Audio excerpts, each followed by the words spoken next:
La gárgola maldita de Tonayá. Me llamo Claudia, y mi padre solía contarme este relato del lugar donde vivo.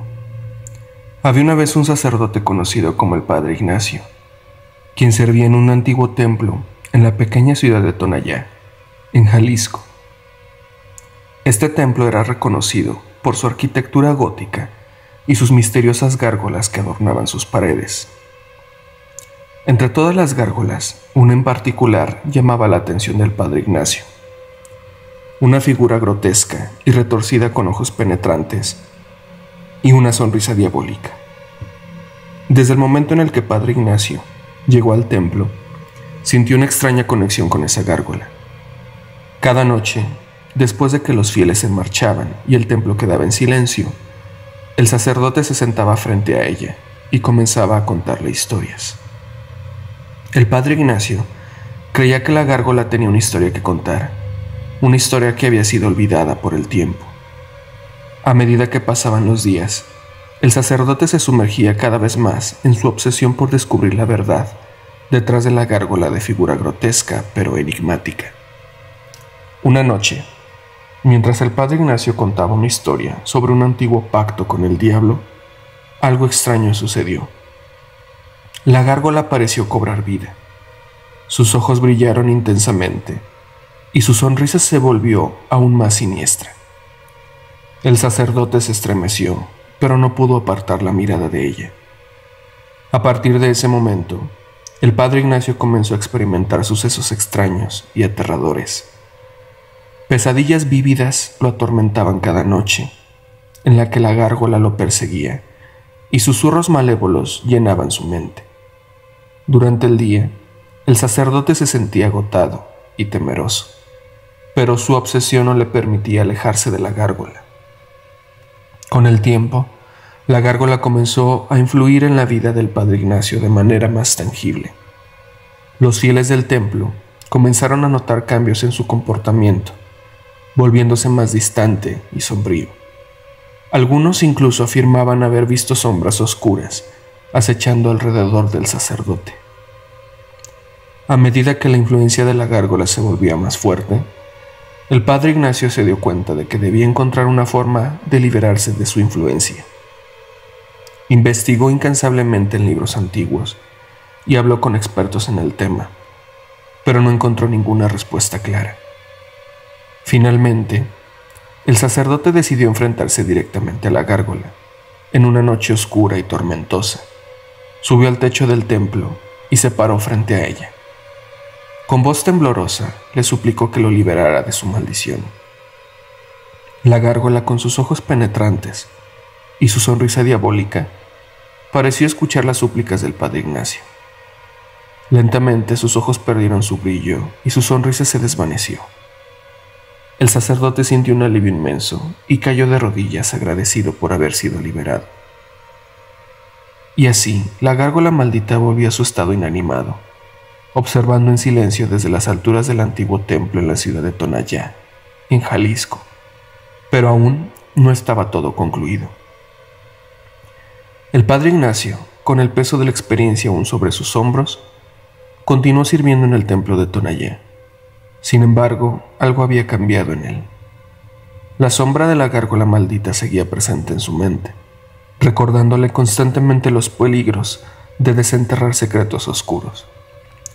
A medida que pasaba el tiempo, el sacerdote notó que la presencia de la gárgola se hacía más fuerte en el templo. Los fieles comenzaron a reportar avistamientos de sombras inquietantes, ruidos extraños y una sensación de malestar en el lugar sagrado. El Padre Ignacio se vio obligado a enfrentar nuevamente la maldición que había creído superar. Decidió investigar más a fondo la historia de la gárgola, buscando respuestas en los archivos antiguos y consultando a otros sacerdotes de la región. En su búsqueda, el Padre Ignacio descubrió que la gárgola había sido tallada por un escultor misterioso hace siglos. Según las leyendas locales, el escultor había hecho un pacto con fuerzas oscuras para crear una obra maestra que representara su propia alma atormentada. A medida que profundizaba en la historia, el sacerdote se dio cuenta de que la gárgola no era solo una figura decorativa, sino un guardián de secretos y un recordatorio de los peligros de la ambición desmedida. El padre Ignacio se sintió atraído por la gárgola una vez más, pero esta vez no por su maldición, sino por su poder y conocimiento del oculto. Comenzó a estudiar los rituales antiguos y las prácticas esotéricas, buscando una forma de utilizar el conocimiento de la gárgola para el bien.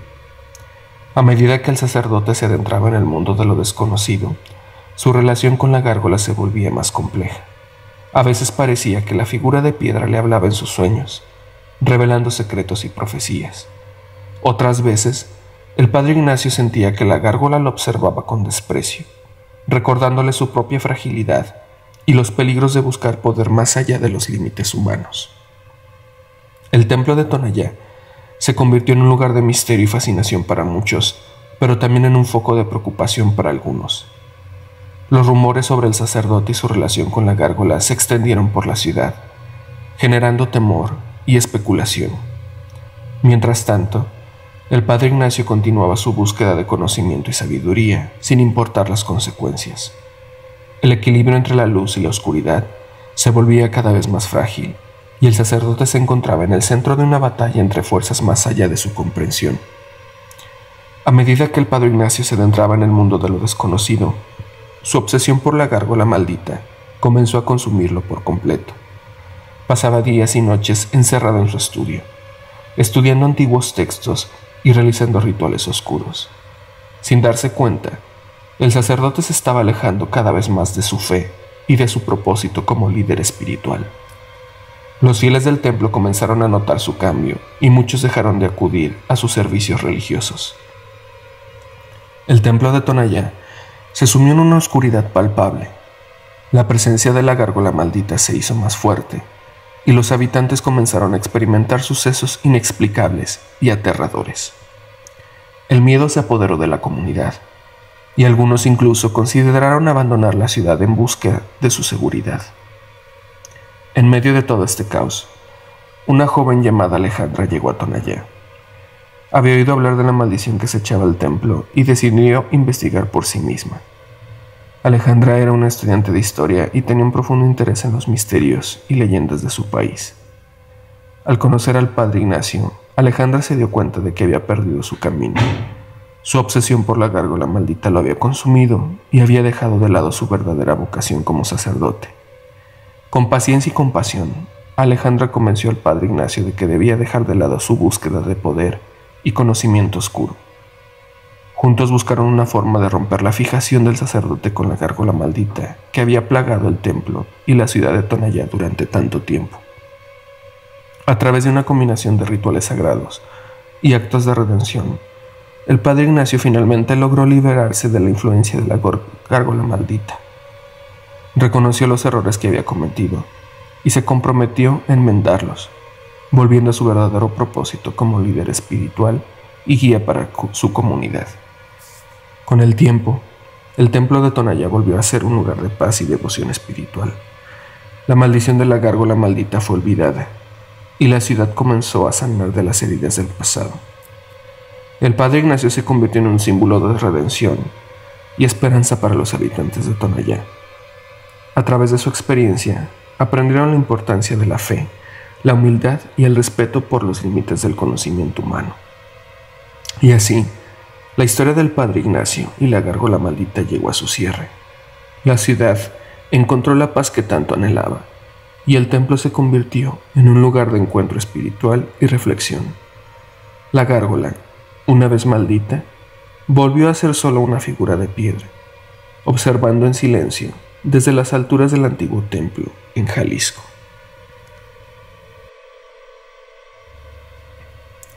El espejo oscuro. Mi nombre es Ana, y mi historia comienza en el hermoso estado de Tabasco, en México. Hace algunos años, mi vida se vio sacudida por una tragedia inimaginable. La pérdida de mi hijo de 13 años, Alejandro. Su partida repentina dejó un vacío en mi corazón que parecía insuperable, y la angustia me consumía día tras día. Desesperada por encontrar consuelo y respuestas, comencé a investigar sobre el mundo de lo sobrenatural y los rituales espirituales.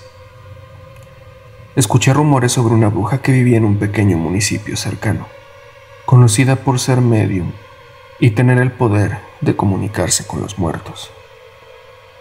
Sin pensarlo 2 veces, me dirigí hacia ese lugar, con esperanzas de poder contactar a mi amado hijo y encontrar alguna forma de aliviar mi dolor. Llegué a una humilde casa chica en las afueras de la ciudad, donde la bruja, de nombre Catalina, me recibió con una mirada penetrante y una sonrisa enigmática. Con lágrimas en los ojos, le expliqué mi situación, mi anhelo de poder hablar con Alejandro nuevamente. Catalina, con voz serena, pero llena de seguridad, accedió a ayudarme, pero me advirtió sobre los peligros y las consecuencias que podría tener. Durante semanas, acompañé a Catalina en rituales oscuros y visitas al panteón, donde buscábamos una conexión con el más allá. Las noches eran largas y llenas de misterio, mientras conjurábamos hechizos y pronunciábamos palabras antiguas en busca de señales de mi hijo. Poco a poco, empecé a notar cambios en mi entorno. Extraños susurros llenaban mi hogar en la noche. Las sombras se alargaban y una aura de tristeza y melancolía se apoderaba de cada rincón. Pero mi deseo de estar cerca de mi hijo era tan fuerte que ignoré las señales de advertencia. Un día, Catalina me presentó un espejo que, según ella, me permitiría ver a mi hijo y comunicarme con él. Llena de emoción y esperanza, seguí las instrucciones de la bruja y me encontré mirando fijamente el reflejo del espejo. Pero lo que vi no fue lo que esperaba. En lugar de la imagen de mi hijo, me encontré con una oscuridad profunda y aterradora. La voz de Catalina resonó en mi cabeza, advirtiéndome que estaba jugando con fuerzas más allá de mi comprensión, pero ya era demasiado tarde. La oscuridad me envolvió, arrastrándome hacia un abismo sin fin. Desperté en el panteón abandonado, rodeado de tumbas y sombras distorsionadas. Mi corazón latía con fuerza mientras buscaba desesperadamente una salida de aquel lugar siniestro, pero los espíritus parecían burlarse de mí. Susurros incomprensibles llenaban el aire y las tumbas se agrietaban bajo mis pies. Finalmente, logré escapar de aquel panteón maldito. Mi cuerpo estaba temblando y mi mente confundida. Había pagado un precio alto por mi deseo de estar cerca de mi hijo y ahora me encontraba atrapada en una pesadilla sin fin. Logré despertarme de ese sueño terrible y pensé que mi mente estaba rompiéndose. Esa pesadilla que tuve se sintió muy real. Pasaron los años desde aquella terrible experiencia en el Panteón de Tabasco. Mi existencia se volvió un tormento constante, una perpetua pesadilla en la que la oscuridad y los susurros me perseguían sin descanso. La culpa por haber provocado mi propia desgracia me consumía día tras día, y el rostro de mi hijo, siempre sonriente, se había convertido en una imagen distorsionada y aterradora en mi mente. Mi apariencia física también había cambiado. Mis ojos estaban hundidos y llenos de tristeza, mi piel pálida como la muerte y mi cabello desaliñado parecía haber perdido su brillo.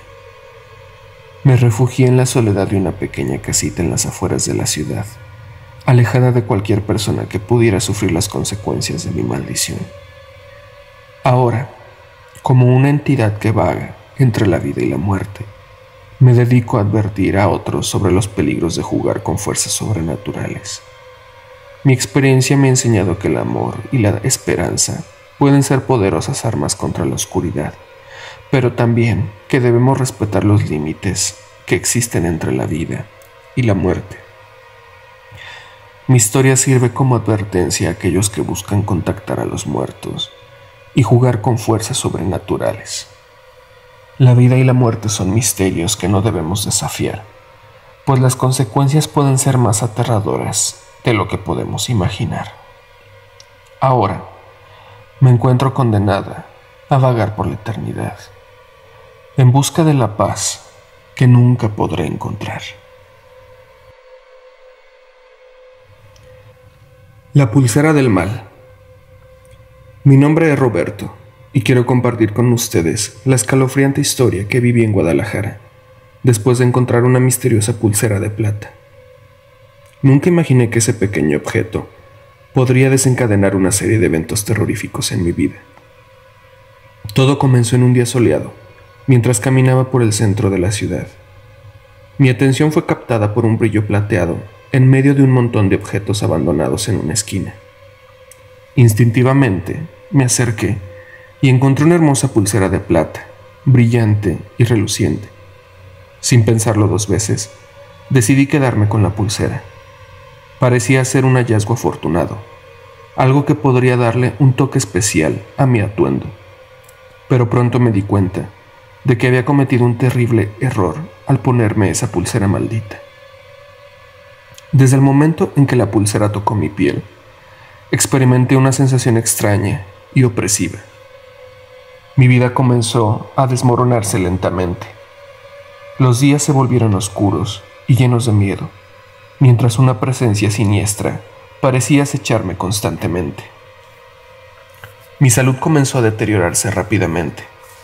Me sentía débil, agotado y experimentaba dolores inexplicables en todo mi cuerpo. La pulsera parecía absorber mi energía vital, dejándome cada vez más vulnerable y desesperado. Además, comencé a tener pesadillas horribles y vívidas todas las noches. En mis sueños me encontraba atrapado en un mundo oscuro y retorcido, perseguido por figuras sombrías con ojos rojos y una risa diabólica. Despertaba sudando y temblando, sin poder distinguir la realidad de la pesadilla. Mi vida social también se vio afectada. Mis amigos y seres queridos comenzaron a distanciarse de mí, sintiendo la presencia malévola que rodeaba mi ser. Incluso los extraños parecían evitar mi compañía, como si pudieran percibir la maldición que me rodeaba. Desesperado por encontrar una solución, busqué ayuda en expertos en lo sobrenatural. Me encontré con brujos, chamanes y médiums, pero ninguno de ellos pudo romper la maldición de la pulsera. Parecía que estaba condenado a llevar este peso oscuro para siempre. La pulsera se había convertido en una extensión de mi ser, imposible de quitarme. Intenté arrancarla, pero mi piel se quemaba al contacto con el metal maldito. Intenté deshacerme de ella. La arrojé al fuego, pero volvía a aparecer en mi muñeca al instante. Cada día que pasaba, mi vida se volvía más caótica y desesperanzadora. Me encontraba en un ciclo interminable de tormento y miedo, sin saber cuándo ni cómo terminaría esta pesadilla. Aún estoy atrapado en la maldición de la pulsera, luchando día a día contra los horrores que me acechan. No sé si alguna vez podré librarme de esta pesadilla, pero sigo buscando una respuesta, una solución, incluso si eso significa enfrentarme cara a cara con el mal que me ha atrapado. La pulsera de plata se volvió en mi carga, mi maldición, y solo el tiempo diría si alguna vez podría liberarme de su influencia oscura. A pesar de la desesperación y el tormento que la pulsera maldita había traído a mi vida, nunca perdí la esperanza de encontrar una manera de liberarme de su influencia oscura. Continué mi búsqueda incansable de una solución, investigando en libros antiguos y consultando a expertos en lo paranormal. Finalmente, después de meses de búsqueda, llegué a un anciano sabio y misterioso que se rumoraba poseía conocimientos profundos sobre maldiciones y objetos malditos. Llegué a su humilde morada en las afueras de Guadalajara con la esperanza de encontrar respuestas y liberación. El anciano me recibió con una mirada penetrante y me invitó a sentarme frente a él. Le conté mi historia, revelando el tormento que la pulsera maldita había causado en mi vida. Con calma, el anciano escuchó cada palabra y luego asintió con solemnidad. La pulsera que llevas contigo está impregnada de una maldición antigua y poderosa, dijo el anciano con voz grave. ha sido utilizada durante siglos por aquellos que deseaban causar daño y sembrar el caos en la vida de otros. Me explicó que la única forma de romper la maldición era encontrar el origen de la pulsera y deshacer el hechizo que la había hecho maliciosa. Me encomendó la tarea de arrastrar la historia de la pulsera hasta sus raíces más profundas y descubrir quién la había creado y por qué. Con una mezcla de temor y determinación, me embarqué en una travesía que me llevó a través de bibliotecas antiguas, archivos ocultos y encuentros con personas que conocían o habían estado cerca a la historia de la pulsera. Poco a poco, fui reconstruyendo la historia y descubriendo la verdad detrás de la maldición. La pulsera del mal había sido forjada por una bruja varios años atrás. Había sido utilizada como un instrumento para infligir sufrimiento y dolor a aquellos que se cruzaban en su camino. La bruja había sido finalmente derrotada, pero su poder maldito había sido impregnado en la pulsera, perpetuando su maldición a lo largo de los años. Con la información reunida, regresé al anciano sabio, quien me guió a través de un antiguo ritual de purificación y de liberación. Siguiendo sus instrucciones al pie de la letra, me deshice de la pulsera maldita de una vez por todas, cortando el vínculo entre ella y yo. Un intenso resplandor de luz blanca llenó la habitación, mientras la maldición era anulada. Sentí un alivio inmediato y una sensación de paz que había estado ausente durante mucho tiempo. Sabía que finalmente estaba libre de la influencia tenebrosa de la pulsera. Desde ese día, mi vida ha cambiado para mejor. Me he liberado de las pesadillas, el tormento físico y el aislamiento que la pulsera maldita había traído a mi vida. Me he convertido en un defensor de aquellos que han caído víctimas de maldiciones y objetos maliciosos, ayudándolos a encontrar la liberación y la paz. La pulsera maldita sigue siendo una advertencia constante en mi vida, recordándome los peligros de los objetos malditos y las fuerzas oscuras que pueden acechar en las sombras. Pero ahora, estoy armado con el conocimiento y la experiencia necesaria para enfrentar cualquier desafío sobrenatural que se presente en mi camino. Mi historia, aunque aterradora y llena de dolor, ha terminado con un cierre de liberación y redención. Ya no soy prisionero de la maldición, sino un testigo de la importancia de la fuerza interior y la perseverancia en la búsqueda de la luz en medio de la oscuridad.